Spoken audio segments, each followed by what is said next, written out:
Hey there, Sharon Horne-Ellstrom here. Welcome to What's She Up To Now, day 936. I know, crazy. Every day I'm like, another day has gone by already. Yesterday I was out and about all day, so not at all in the office, which sometimes things come up in our lives that we need to deal with immediately, and it was one of those days.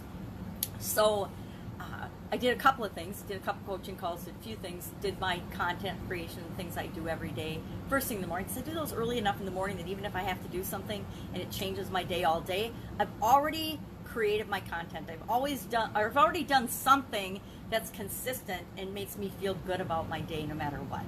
So today I want to talk a little bit about possibility, what's possible. Working with a couple, and she has an open mind, possibility thinking mindset, and he has a closed mind. I'm not a couples counselor or anything, by the way, just a couple of coaching clients. And he has grown up in a different environment, and the discussion was around making $1 million.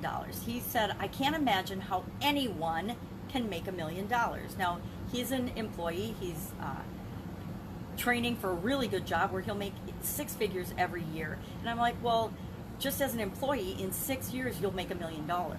Now, will you keep $1 million? No, but you will have made $1 million. I said, I've made millions and millions of dollars in my life, and it's entirely possible. So the first question we have about something being possible is it even possible? Well, obviously, there's thousands and thousands of people, if not 10,000s of people, that make $1 million or have made $1 million. Now, there's make $1 million overall through their lifetime. Almost any employee, if they're employed for 40 years, will make $1 million over their lifetime. And so it's obviously possible to make $1 million. There's people every day making $1 million. And then it becomes, after you realize and you see examples of something being possible, you're like, well, okay, it's possible for them, they did it, but the next level of what we have to understand is it possible for me? And we have to get the level of belief that, yes, if someone else can do it, and I'm as smart as they are, or they're not even as smart as me, then I should be able to do it too, right? And you start to get the little inkling of belief that you can do it too. So first, is something possible? We have to answer that question for ourselves and for other people. And then, is it possible for you? And how do we help people understand and believe that it's possible for them?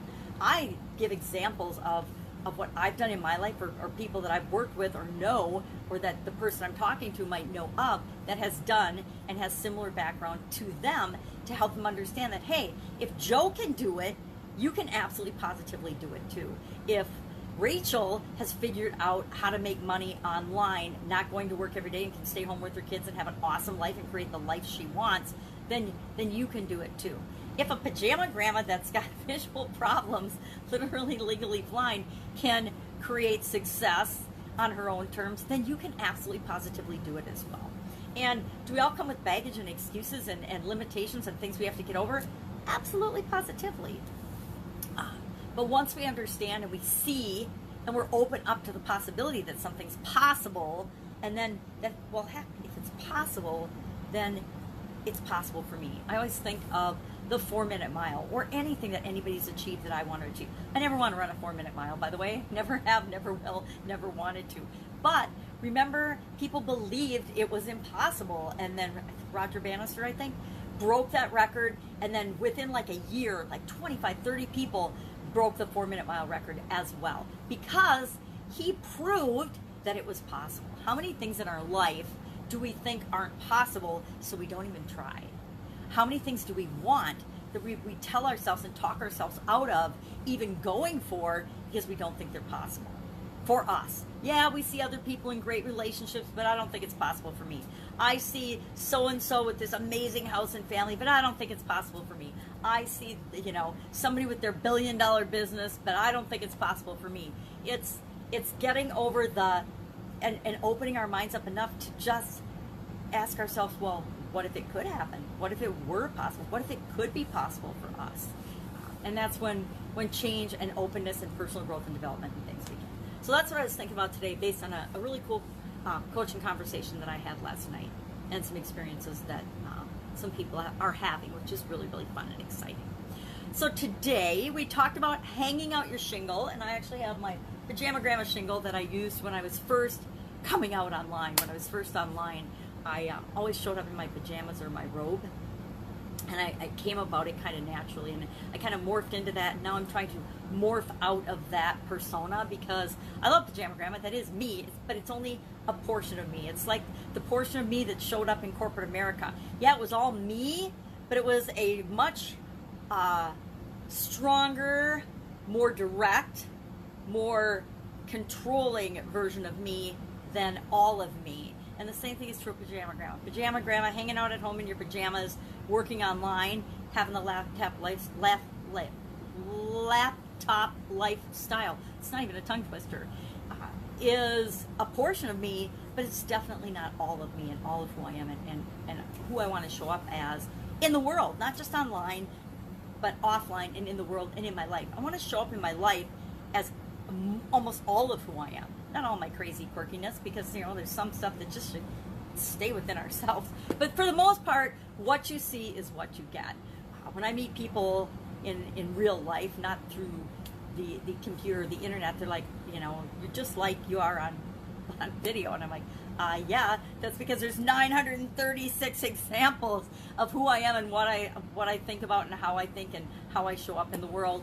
And so, if you were trying to pretend you were someone else, I don't think you could pump out that kind of content. I mean, maybe some people could, but I don't think you could. That's not true. I guess I bet there's people on YouTube and that put on their show every single day and aren't really being who they really are. I mean, maybe I don't know. I don't watch that much of other people's stuff to know. But I'm sure that it's possible, but it would sure be hard, right?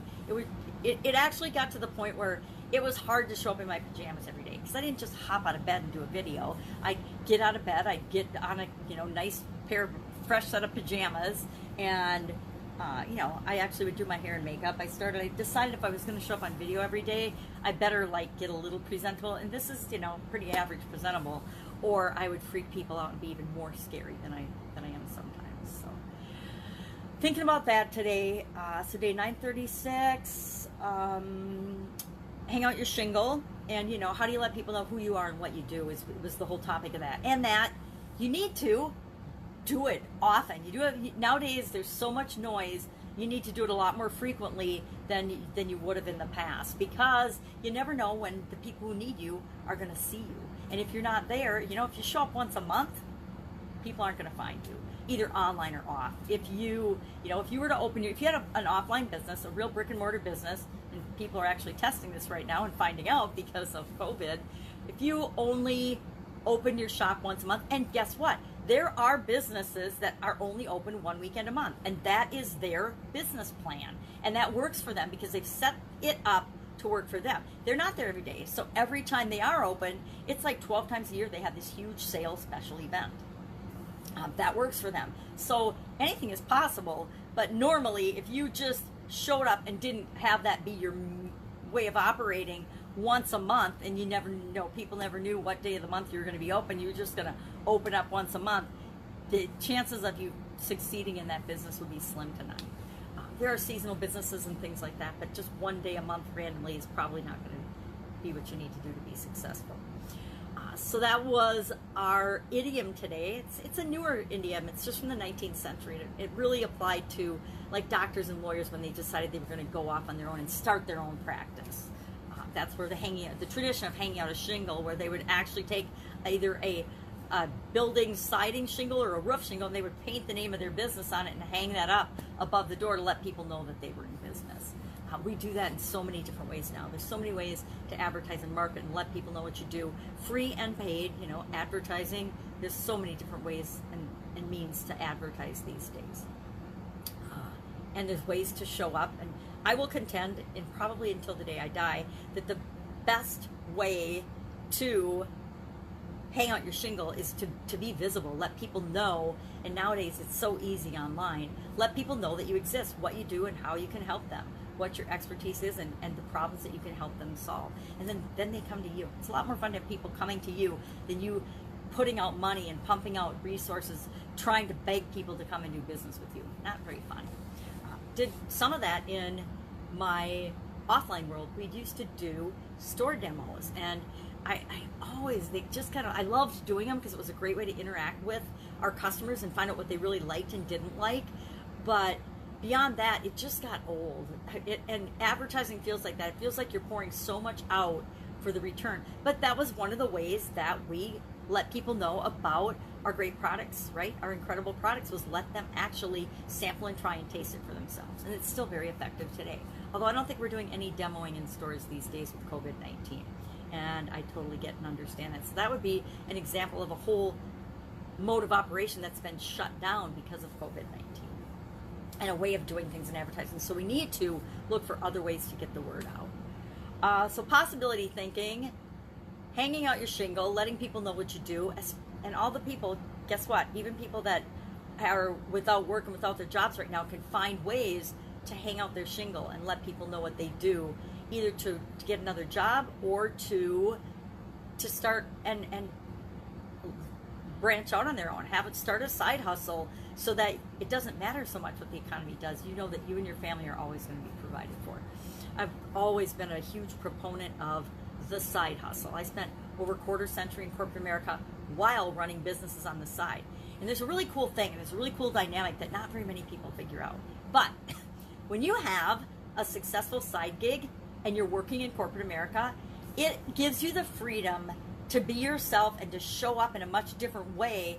It also gives you a whole different mindset in the way you look at the business and how it's run, because you have your own business. You are an owner, and you understand and you think like an owner. It helps you rise through the ranks really, really quickly in a traditional job. But it also gives you this amazing sense of security that, hey, even if they let me go today, I'm still going to be okay. My family's not going to starve. I'm not going to starve. I got a place to live because I've got both these things going on. And believe it or not, it doesn't take any time and attention away from your job. It doesn't have to take any time and attention away from your business, because we structure our businesses so that they run with us overseeing them, but not actually doing all of the work and effort in them. So that fun day challenge today was all about something useless that we learn or have heard. So that's an easy one. That should be a fun one to see what people share about something useless. And it was, of course, the book's written for 6 to 9 year olds. Didn't know that when I got it. It's a problem. One of the dilemmas about having limited vision. You don't always know when you pick something out that it's for you or not, or for the perfect fit or not. But I will contend that 2020 is the perfect year to focus on fun and to be looking for the good, what's working, not what isn't working, what we can do, not what we can't do, solutions, and focusing on them, not focusing on the problems and what's wrong and what's not right in the world, because we'll just get more of that. Look at all the craziness going on with COVID and with politics. So fun challenge today. What's something useless that you learned today? And it's said at school, but it's summer vacation still, so I guess some kids are in school already. Some kids have already started school or gone back to school or starting Monday. But for the most part, lots of people are going back not after Labor Day, September 1st in our area. So it's going to be interesting. That is what I am working on. I am doing, Get Up and Go Challenge Day 21 today, all about action, and I am actually going through it, and I've committed to narrowing down and serving a specific audience in the challenge today. So I'm working on that, and I'm actually taking action and testing a particular market today and see how they respond, and see if the solutions that I have for problems that I believe they have are what they're looking for, or if I'm off track and I need to tweak and change and either adjust the market or probably just adjust the message and the messaging and how I'm presenting what it is that I can do for that group of people. That's it. That's what I'm working on. I invite you to go out and have an absolutely amazing day, as you should every day. If I can help you in any way, hit me up, ask in the comments below. Otherwise, I'll be with you tomorrow to let you know what I'm doing, what's working, what's not working, and hopefully you can learn some lessons from that to shortcut your process of going from where you are to where you want to be in whatever area or aspect of your life, especially online. All right, have an awesome day, and I will, of course, be with you tomorrow.